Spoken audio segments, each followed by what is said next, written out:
Carlos. Vamos a dar inicio a la teórica del día de hoy. Segundo. Tengo que compartir. Ahí está.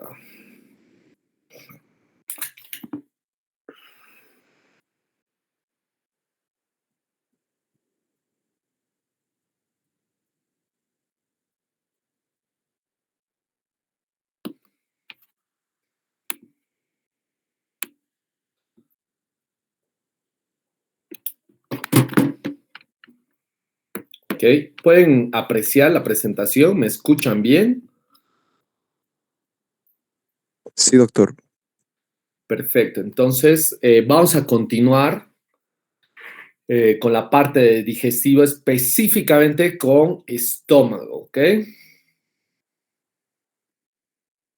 Damos inicio. Específicamente vamos a hablar un poco de anatomía, ¿no?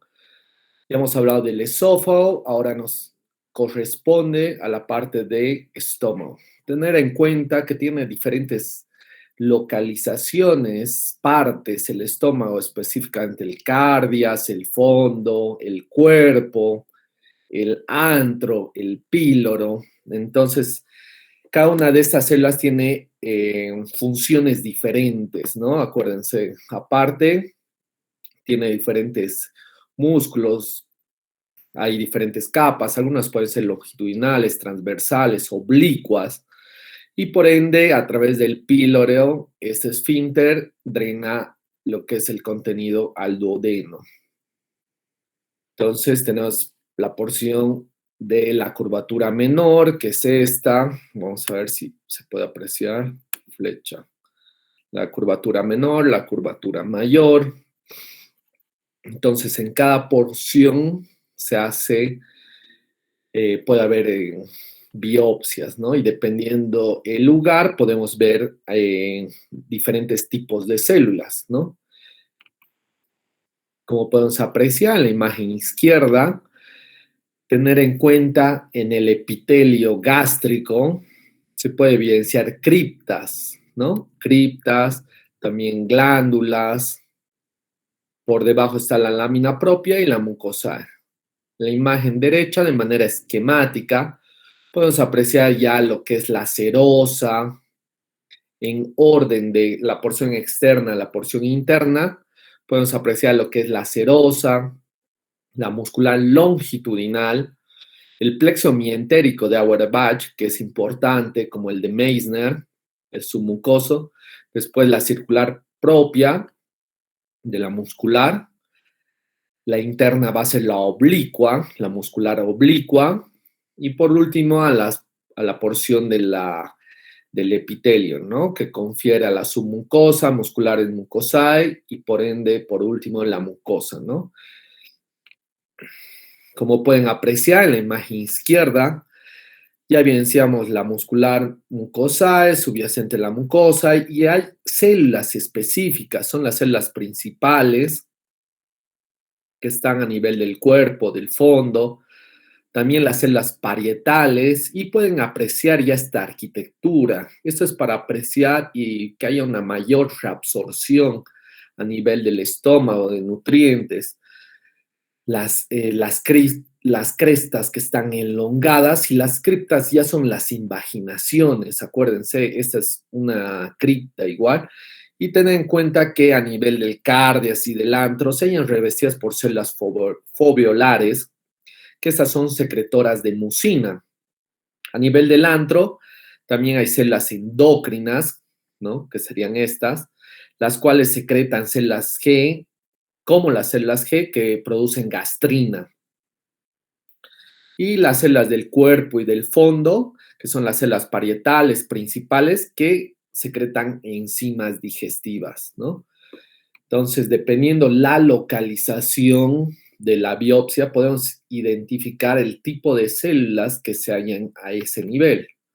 Y tener en cuenta, porque se realizan a veces mapeos, un sistema de Olga, se toma biopsias de diferentes lugares para identificar lo que es una atrofia gástrica, ¿no? Entonces, para ver, identificar metaplasia intestinal, una atrofia gástrica, que son precursores de un cáncer gástrico, ¿no? En personas de la tercera edad.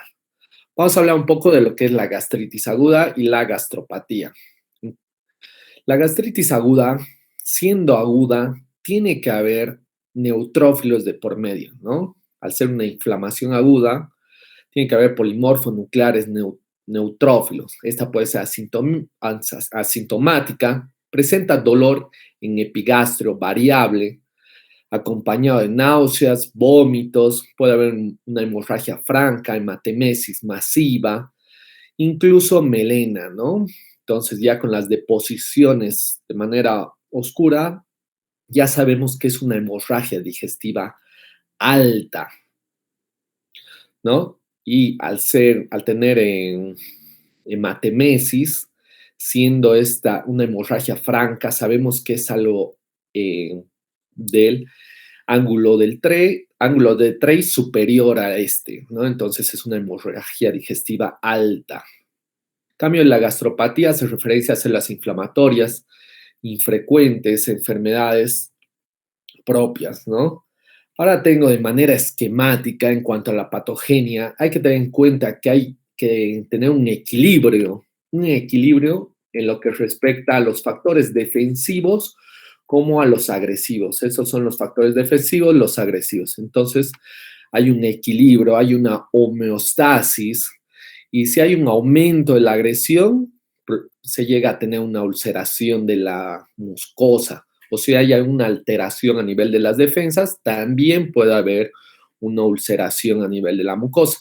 Entonces vamos a definir, ¿no?, las fuerzas nocivas. Hay que tener en cuenta la acidez gástrica, las enzimas pépticas y las fuerzas defensivas. ¿Cuáles van a ser? Por ejemplo, como pueden apreciar, el moco, la secreción superficial del moco es un factor protector defensivo, la secreción de bicarbonato en el moco. El flujo sanguíneo de la mucosa es importante, ¿no? Ya que lleva nutrientes, el transporte en la membrana superficial apical, la capacidad regenerativa del epitelio y la elaboración de prostaglandinas, ¿no? Ahora, cuando hay una alteración y hay un desequilibrio y hay un aumento de los factores de lesión, entre estos el más frecuente, acuérdense, es pregunta de examen, siempre se pregunta todos los años, que es el Helicobacter pylori, ¿no? Entonces es un bacilo, entonces hay un aumento de la agresión, de la lesión, hay un factor defensivo del estómago, hay una formación de acúmulos linfoides, linfocitos. Otra de los factores es el uso de AINES, ¿no? Los corticoides de manera indiscriminada, entonces dañan un poco lo que es la mucosa. Hay un factor de lesión, ¿no? Además de la aspirina, el tabaco, el alcohol, puede haber una hiperacidez gástrica y un reflujo duodeno-gástrico. A través del duodeno, alteraciones a nivel del píloro, puede haber un reflujo duodeno-gástrico. Otra de las alteraciones de la defensa, tener en cuenta la isquemia, ¿no? Si hay una disminución de la oxigenación, un shock hipovolémico, puede haber un infarto, alguna de estas arterias, entonces va a haber una disminución en las defensas, ¿no? Va a haber un retardo en el vaciamiento también, y por ende llega a una lesión a nivel de la úlcera y se aprecia de esta manera. Entonces, todo lo que es la mucosa, hay una alteración, no hay una continuidad de la misma, entonces se va a apreciar restos necróticos, va a estar asociada a una inflamación aguda inespecífica. Acuérdense, entonces va a haber tejido de granulación, la misma mucosa quiere reparar el tejido y eso lo va a hacer a través de vasos de neoformación, angiogénesis, entonces va a haber un aumento del flujo sanguíneo, va a haber una angiogénesis, va a haber aumento en el número de vasos, tratando de compensar y reparar esa índole. Y por último, la fibrosis. Como les decía, es un desequilibrio entre los factores defensivos y agresivos de la mucosa gastrointestinal. Va a haber una secreción ácida y una actividad péptica. Recapitulando, los mecanismos defensivos de la barrera de la mucosa van a ser la secreción de moco, el bicarbonato, el flujo sanguíneo, eso nos va a ayudar con los nutrientes y la restauración tisular, como las prostaglandinas. En cuanto a la alteración de los mecanismos de defensa, hemos mencionado los AINES, ¿no? Debido a la inhibición de la COX, de las prostaglandinas E2, EI2, que hace referencia ya al moco, ¿no? Va a haber una disminución del moco, el bicarbonato, los fosfolípidos y va a haber una reducción del ácido. Como agente lesivo, el Helicobacter pylori, ¿no? Que es el bacilo, el más importante, ya que produce, es secretor de ureasa, va a producir una inhibición de los transportadores gástricos del bicarbonato por iones de amonio. Va a haber una reducción de la mucina, del moco y bicarbonato a nivel de la superficie tisular, y por ende de esta manera va a haber un aumento, va a haber una disminución en los mecanismos de defensa, ¿no? También hemos referido a lo que es una isquemia, un shock hipovolémico, una trombosis a nivel de estos vasos que irrigan a nivel del estómago y por ende va a haber una disminución en el aporte de oxígeno. En cuanto a la microscopía, vamos a apreciar en la gastritis, va a haber una hiperplasia de las células foveolares, como pueden apreciar, hay un aumento en el número, estas son las células foveolares, va a haber una hiperplasia, una elongación, alargamiento de las mismas, van a aumentar en número estas células foveolares. Como saben, una inflamación activa. Cuando hablamos de inflamación activa es aguda, por ende los neutrófilos son los que están en mayor cantidad y esto se aprecia en la área sombreada. Toda el área sombreada son neutrófilos. Hay un predominio neutrofílico sobre el linfocitario, ¿no? Haciendo referencia a una inflamación aguda. Puede haber una progresión a exudados con fibrina, edema de la mucosa, congestión vascular, hasta una gastritis hemorrágica erosiva aguda.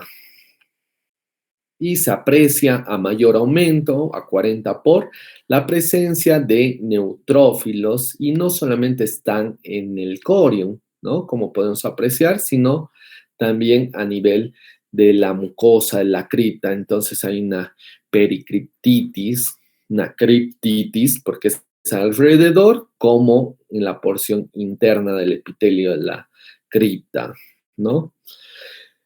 A diferencia de lo que vamos a ver en una gastritis crónica. En cuanto a la gastritis crónica, ya sabemos por su cronicidad es a largo plazo, es un proceso inflamatorio crónico. Entonces va a estar regido por linfocitos, va a haber un predominio linfocitario, generalmente sin erosiones, y produce atrofia, metaplasia, displasia intestinal. Tener en cuenta que hay una progresión, ¿no? Y esto puede llevar al cáncer. Como pueden apreciar en la imagen derecha inferior, ahí es una gastritis crónica, se evidencia una decoloración, hay una heterogenicidad a nivel del epitelio, de la mucosa gástrica. Esta es una vista por endoscopía donde se aprecia una porción más blanquecina, ¿no?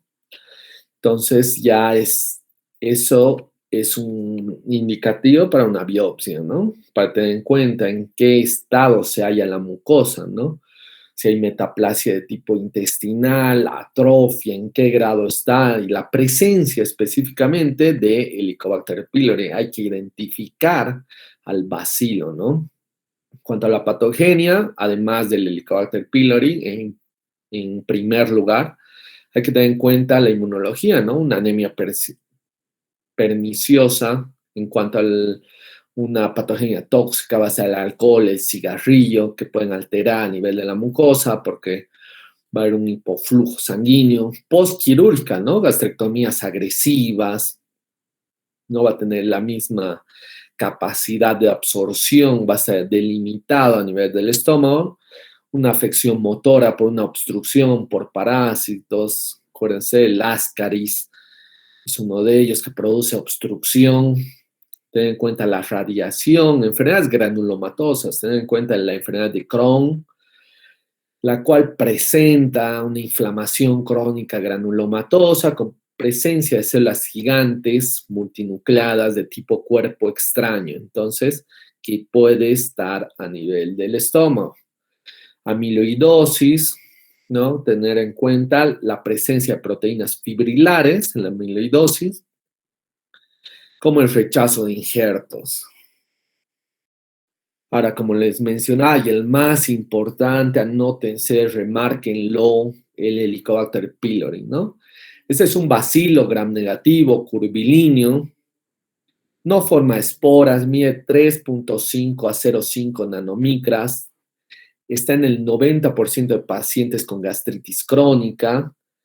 Hay una colonización que aumenta con la edad, se adquiere durante la infancia. Ten en cuenta que en nuestro medio es muy frecuente, de un 40 al 50% de los pacientes pueden tener Helicobacter pylori, ¿no? Hay un riesgo porque si se progresa, no está tratada, no está diagnosticada, progresa una úlcera péptica y por último puede llegar a un cáncer gástrico, ¿no? Entonces hay que tener en cuenta cualquier sintomatología con respecto al Helicobacter pylori, ¿no? Generalmente sin erosiones, produce una atrofia, metaplasia de tipo intestinal, hasta displasia intestinal. Ten en cuenta, la displasia ya son cambios a nivel celular, donde son cambios ya típicos. Entonces, en cuanto a la atrofia, va a haber una disminución de lo que es la mucosa, en la metaplasia va a haber un cambio de epitelio, el cual se va a apreciar en células caliciformes. Y cuando hablamos de displasia, ya estamos hablando de una lesión precancerígena, ¿no? Entonces va a haber núcleos hipercromáticos, alta relación nucleocitoplasmática, puede llegar a tener mitosis, entonces hay cambios de displásicos atípicos que hay están asociados y puede ser un precursor de lo que sería el cáncer gástrico, ¿no? Rasgos especiales del Helicobacter pylori, ¿no? Entonces, ten en cuenta la movilidad debido a los flagelos que presenta, como pueden apreciar en la imagen izquierda, presenta múltiples flagelos, entonces hay un predominio a nivel del antro específicamente, elabora ureasa que amortigua el ácido gástrico para que se pueda reproducir, también produce adesina bacteriana, también toxinas como el gen A asociado a citotoxina KA en el 50% de los casos. Y tener en cuenta que también está el KA en el 90% con mayor prevalencia de un cáncer gástrico. Es un precursor, acuérdense. Entonces, si no se trata, puede progresar la enfermedad. Cepas asociadas a una úlcera duodenal. ¿Y dónde se va a evidenciar? Nosotros específicamente lo podemos apreciar a nivel de la mucosa. Ahí, a nivel de la mucosa, a nivel de la luz de las criptas, se puede evidenciar ese bacilo. A veces se pide tinciones especiales, específicamente Giemsa. En nuestro medio se utiliza mucho toludina. Entonces, eso nos ayuda a identificar. No es necesario tener las dichas tinciones, porque se puede ver con hematoxilina y eosina, pero ayuda mucho, ¿no? Seguimos con el Helicobacter pylori. Hay que tener en cuenta que presenta interleuquinas, específicamente la beta, la 10 y el factor de necrosis tumoral, ¿no? El Helicobacter pylori produce ureasa, invade los tejidos que produce una respuesta inmunitaria e inmune a nivel de las células epiteliales de la mucosa y reclutan y activan los neutrófilos. Entonces va a haber una inflamación aguda, por ende.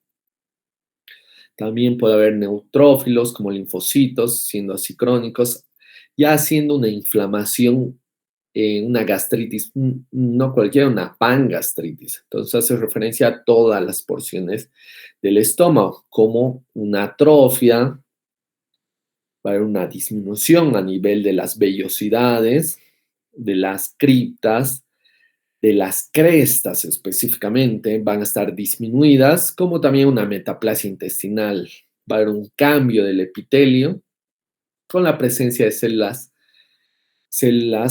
Goblet cells, que son las células caliciformes, las células en copa, acuérdense, la presencia de estas células ya hace referencia a una metaplasia de tipo intestinal y por último ya está asociado al cáncer gástrico. En cuanto a la macroscopía, como pueden apreciar en la imagen izquierda, hay una hiperemia, está eritematosa, es irregular y presenta algunas nodulaciones. Entonces, esos son indicativos ya de una biopsia, de una toma de biopsia, en la cual en la microscopía se evidencia un infiltrado inflamatorio linfoplasmocitario. Si es intenso, como les decía, forman agregados linfoides, acúmulos linfoides con centros germinales y puede haber un tejido linfoide asociado a mucosas que es el MALT, ¿no? Que hay que tener en cuenta que ya es un linfoma, ¿no? Porque ya presenta agregados linfoides, presenta la formación de centros germinales a nivel de la mucosa. No debería tener, obviamente, pero es tanta la inflamación que tiene el Helicobacter pylori en la mucosa que produce esta asociación. Y podemos apreciar en la imagen superior izquierda, esta es una tinción especial de Wartin-Starry, la tinción de plata, la cual podemos identificar el bacilo. Miren cómo se aprecia el bacilo. Entonces siempre, acuérdense, está a nivel de la mucosa. No lo busquen en el corio, no lo busquen. Esto está en la parte superficial, a nivel del moco. Y es una tinción, esta es positiva. Como pueden apreciar, no solamente eso, también hay una afección de los neutrófilos a nivel intraepitelial. Hay una migración de los neutrófilos en la porción superior, miren. Entonces, esos son neutrófilos. Y si hay un exceso, hay acúmulos de linfocitos, se aprecia de esta manera. No debería haber esos agregados linfoides, no debería haber estos acúmulos que presentan ya esta porción centrogerminal, ¿no? Un poco más clara, entonces son características propias de un infiltrado, ¿no? Linfoplasmocitario, es una gastritis crónica folicular activa, ¿no? Porque presenta folículos linfoides como presenta actividad. Cuando decimos actividad, es aguda por la presencia de neutrófilos y la presencia de folículos linfoides. Entonces, repito, es una gastritis crónica folicular activa. Cuando haya mucho infiltrado inflamatorio a nivel del estómago, se tiene que buscar exhaustivamente el bacilo. No puede no estar, acuérdense, porque va de la mano. Hay mucha inflamación de por medio, entonces no se puede dejar el Helicobacter pylori. Hay que hacer nuevos cortes, indagar, buscar, porque tiene que estar. Es la microscopía característica. Ahora vamos a pasar a una gastritis atrófica autoinmune, la cual esta respeta el antro, produce una hipergastrinemia. Hay una pérdida de las células parietales productoras de ácido gástrico y del factor intrínseco. Hay un daño difuso de la mucosa oxíntica dentro del cuerpo y del fondo. Entonces, tenemos de manera una tabla esquemática donde podemos identificar las dos patologías para que puedan identificarlas, saber las diferencias entre una gastritis crónica asociada al Helicobacter pylori de una autoinmune. En la primera está más que todo, hay una predilección por el antro, en la segunda sobre el cuerpo. En la primera está asociado a neutrófilos, siendo una inflamación más aguda. Hay células subepiteliales, plasmáticas asociadas. En cambio, el autoinmune son células mononucleares, específicamente los linfocitos, los macrófagos. En cuanto a la producción de ácido, en la primera enfermedad asociada al Helicobacter pylori está incrementado, en la autoinmune está disminuida. La secreción de gastrina es normal en el Helicobacter pylori y pues incrementada en la autoinmune. otras lesiones asociadas puede estar en la primera enfermedad, como los pólipos hiperplásicos, pólipos inflamatorios. A diferencia del autoinmune, va a haber una hiperplasia neuroendocrina. En cuanto a la serología, la asociada por Helicobacter pylori son anticuerpos del Helicobacter pylori. En la autoinmune van a ser anticuerpos parietales, ¿no? De células parietales, sí, anticuerpos parietales. En cuanto a la secuela que puede llegar a tener la primera enfermedad, tengan en cuenta la úlcera péptica, porque va a haber una lesión continua, persistente. El Helicobacter pylori va a ayudar a una metaplasia intestinal, va a haber una atrofia de la mucosa y por ende un adenocarcinoma. Como hemos visto, hay una inflamación continua, la presencia de tejido linfoide en mucoso, ¿no? Entonces es un mal. A diferencia de una enfermedad autoinmune, que más que todo lo primordial es la atrofia, una anemia perniciosa, un adenocarcinoma y un tumor carcinoide por el tipo celular que va a llegar a tener.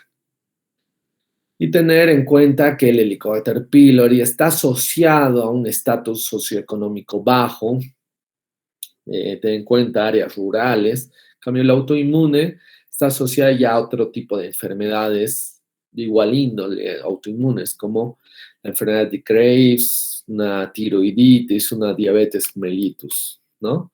Y por ende podemos evidenciar en la imagen izquierda este denso infiltrado inflamatorio, linfocitario predominantemente, y va a haber una atrofia glandular. ¿Ven cómo están disminuidas la luz? No es lo mismo estas glándulas, como pueden apreciar. Esta es una, esta es otra. La luz, estas luces ya están obliteradas, son pequeñas. Entonces, las glándulas son pequeñas. Y en la imagen derecha ya se aprecia la metaplasia intestinal. Entonces, se puede evidenciar las células caliciformes, las células en copa, células Globet cells. Entonces, ya hablamos de una metaplasia intestinal, ya que presenta mucina, la coloración es característica, se puede pedir técnicas especiales, PAS específicamente, ácido periódico de Schiff, el cual presenta una positividad a nivel de la mucina.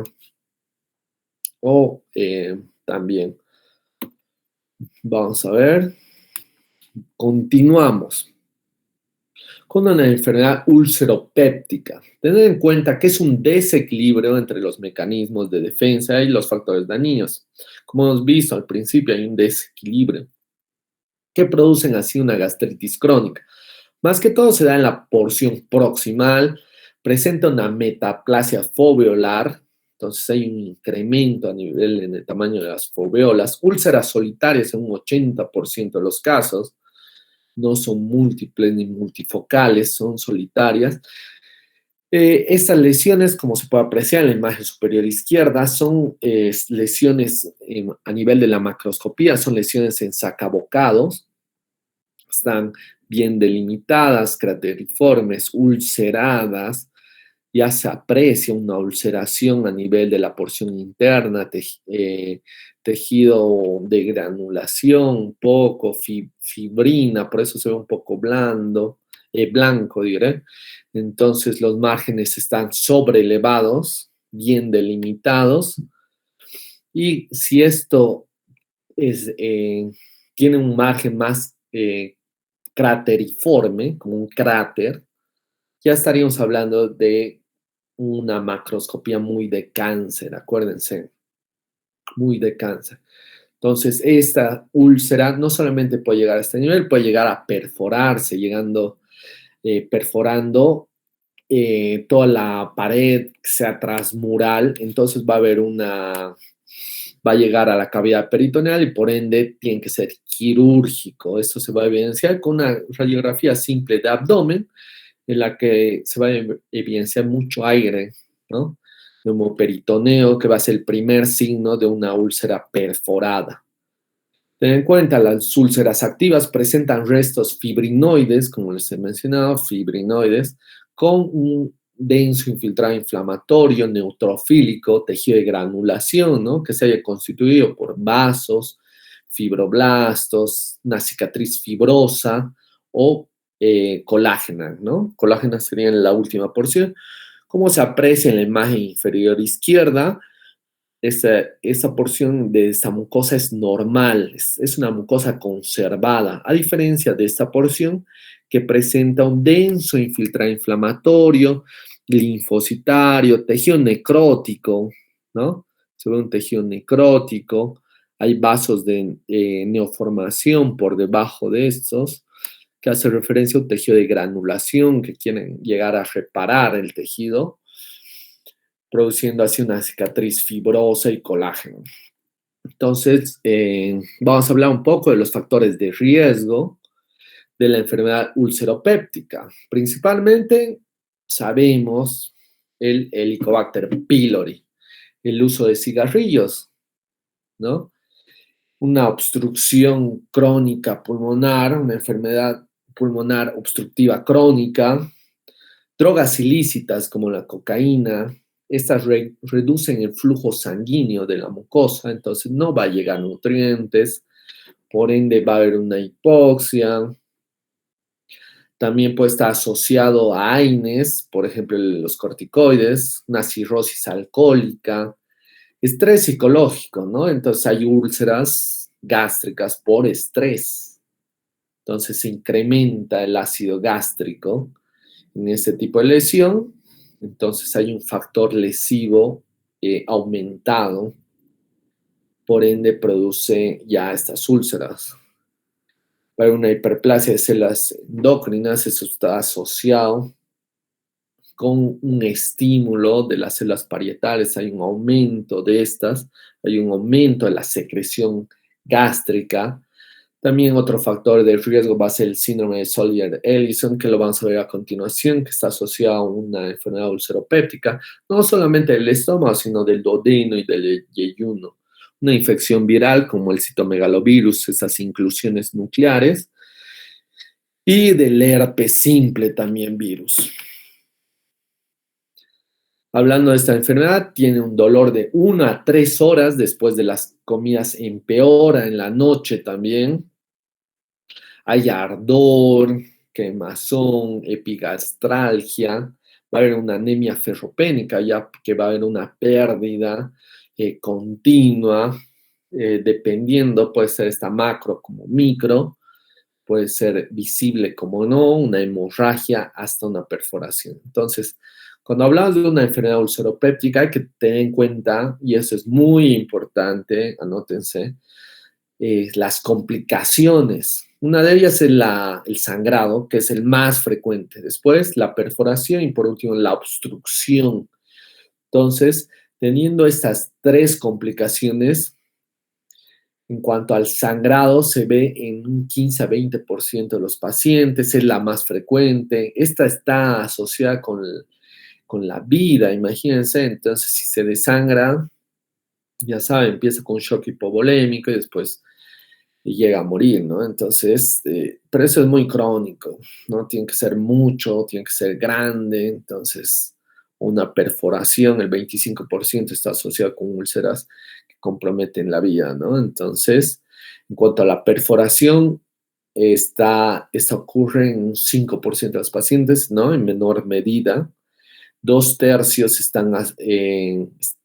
representan un 2 tercios de las úlceras y raramente es una indicación de una úlcera. La primera, el sangrado, es la primera que se indica y se relaciona con la úlcera. A diferencia de la obstrucción, ¿no? Que esta ya está asociada con úlceras crónicas debido a una fibrosis, y después está asociada a edema, una cicatrización, fibrosis también, y ocurre en un 2% de los pacientes. Entonces va en menor medida. La principal es el sangrado, acuérdense. Ahora vamos a pasar, ¿me escuchan? ¿Se ve bien? ¿Tiene alguna duda, pregunta hasta ahora?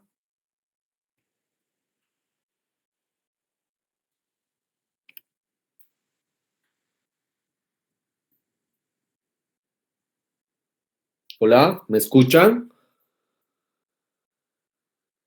Sí, doctor. Sí, doctor, se escucha. Perfecto. Entonces, continuamos a lo que es la porción de atrofia y metaplasia intestinal, ¿no? Atrofia, ya saben que hay una pérdida a nivel del tamaño de lo que son las crestas, hay una pérdida, hay una disminución en el número de las células, entonces no van a tener la mayor capacidad de reabsorción, hay una pérdida de las células parietales, atrofia de las células oxínticas se asocia a una metaplasia intestinal. ¿Y de qué índole se va a ver? Como hemos mencionado, la presencia de células caliciformes, la metaplasia intestinal. Acuérdense, eso es importante, muy importante, diría. Y la presencia de mucina en su interior de estas células. Tienen forma de cáliz, de, de copa de vino, también otros libros lo mencionan y es importante para hacer el diagnóstico de una metaplasia intestinal, ¿no? Y eso está asociado a un mayor riesgo de cáncer, de adenocarcinoma por acloridria de la atrofia de la mucosa gástrica. Entonces va a haber un incremento de las bacterias, específicamente las nitrosaminas cancerígenas. Entonces es un precursor, acuérdense, por ende se hace un mapeo, se toma 5 biopsias de la porción del cuerpo, del antro, del ángulo de lo que es el estómago. Entonces es un sistema de Olga, el cual nosotros identificamos y vemos atrofia. Y no solamente atrofia, también evidenciamos metaplasia intestinal. Entonces, eso específicamente se hace en el gastroenterológico boliviano japonés. Hay mucho mapeo, entonces son 5 biopsias por paciente. Entonces se hace la escala de Olga, acuérdense, es importante, donde identificamos cada tipo, cada biopsia y sacamos el porcentaje y la sumatoria entre las biopsias para ver cuánto es el porcentaje de atrofia o de metaplasia, ¿no? Ahora pasamos a lo que es la displasia. Acuérdense, la displasia ya tiene características de atipía citológica. Entonces ya podemos apreciar en la imagen izquierda cómo se ve una hipercromasia nuclear. Eso es muy de cáncer, ¿no? O sea, es una lesión preneoplásica. Porque o sea, si pueden apreciar, está conservada lo que es el corion, ninguna de estas células se está invadiendo, entonces no llega a ser un adenocarcinoma invasor, ¿no? ¿Por qué adeno? Porque tiene una formación de luces glandulares, pueden apreciar. En cambio, en la displasia solo va a haber cambios de atipía a nivel celular. ¿Cuáles? Alteración en el tamaño, en la forma, va a haber una irregularidad nuclear, como pueden apreciar, la orientación del epitelio. Normalmente son basales, como estas, las células, miren, estas son basales. En cambio, estas hay una pérdida de la mucosecreción, entonces hay una pérdida de la polaridad, el núcleo va de un extremo a otro, está alargado, aumentado de tamaño, puede presentar figuras mitóticas, esto se evalúa con el índice de proliferación nuclear, ¿no? Con inmunohistoquímica para identificar qué tan agresivo es y no maduran hacia superficie. Hay una irregularidad. Entonces, si vemos esto, ya es, hay, hay que alarmarse, ¿no? Porque después de eso viene un adenocarcinoma. Ahora vamos a pasar a lo que son las gastropatías hipertróficas. Entre ellas tenemos la enfermedad de Menentier, síndrome de Solier-Ellison. Gastropatías hipertróficas son infrecuentes, hay un engrosamiento cerebroide, pliegues rugosos con una hiperplasia epitelial sin inflamación. Entonces, tenemos un cuadro esquemático donde hace diferencia en cuanto a la edad, donde la enfermedad de Menentier está entre 30 a 60 años, la enfermedad de Solier-Ellison entre 50 años de promedio. La primera, hay una afección, hay una localización específica a nivel del cuerpo y del fundus. A diferencia de la segunda, que solamente es del fondo. Hay células de la mucosa, hay un predominio en la primera enfermedad, en la segunda más que todo es a nivel de las células parietales. En cuanto al infiltrado inflamatorio, en la primera hay un infiltrado inflamatorio linfocitario, siendo esta una enfermedad más crónica. Cambio de la enfermedad de Solier-Ellison es más neutrofílico, haciendo referencia a una enfermedad más aguda. En cuanto a los síntomas, la primera va a haber una hipoproteinemia, pérdida de peso, diarrea. La segunda está asociada a úlceras pépticas. Los factores de riesgo van a estar asociados a una neoplasia endocrina múltiple, un 1 o 2, ¿no? En cuanto al síndrome de Solier-Ellison. Y tener en cuenta la asociación con el adenocarcinoma en la enfermedad de Menentier. Como pueden apreciar en la imagen izquierda, esta es la mucosa gástrica, la cual hay un aumento en el número, hace referencias a como si fuera un cerebro, acuérdense, hay una hipertrofia marcada de como si fuera cerebroide, ¿no? Haciendo referencia al cerebro, entonces hay una hiperplasia glandular, ¿no? De la foveola. En la imagen izquierda en la imagen inferior, perdón, hace referencia igual a estas foveolas, pero hay una tortuosidad, hay una hiperplasia de estas glándulas foveolares y por ende también hay glándulas dilatadas, quísticamente dilatadas, que es esta, por ejemplo, un denso infiltrado inflamatorio linfocitario.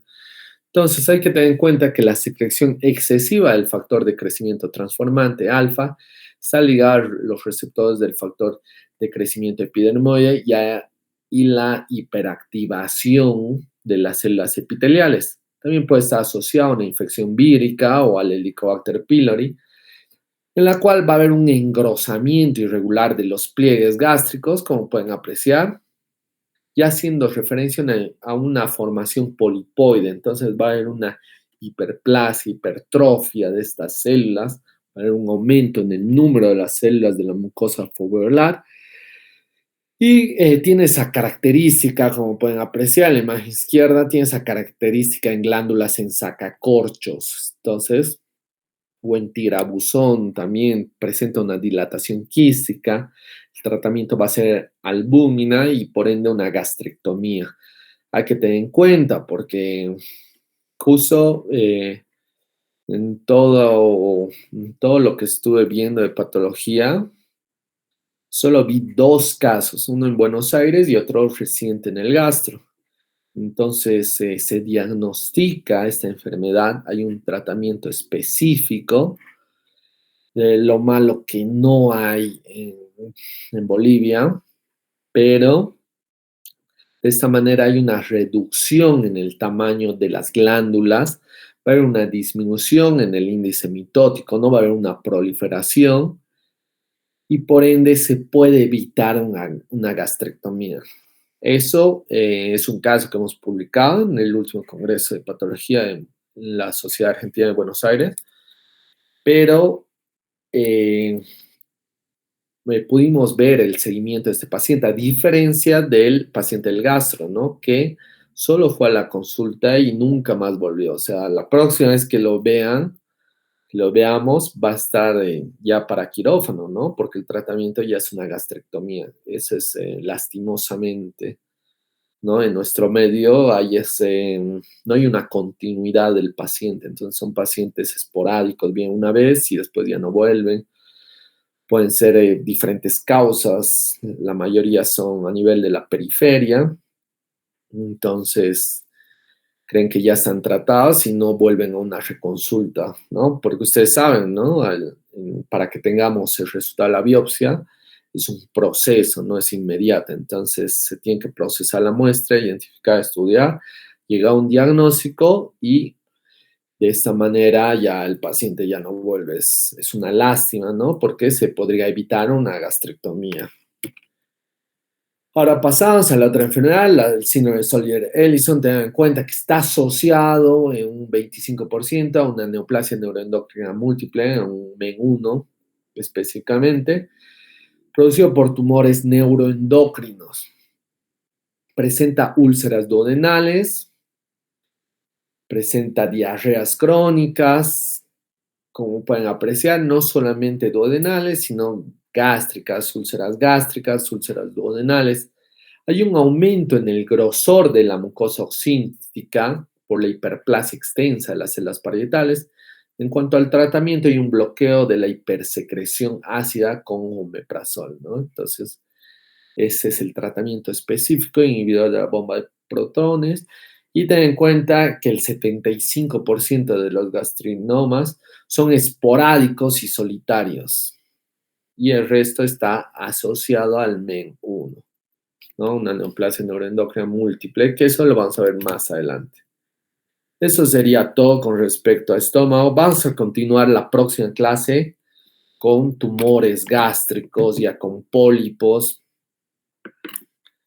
adenocarcinomas, un GIST específicamente, entre otras neoplasias. ¿Tiene alguna duda, pregunta respecto al tema?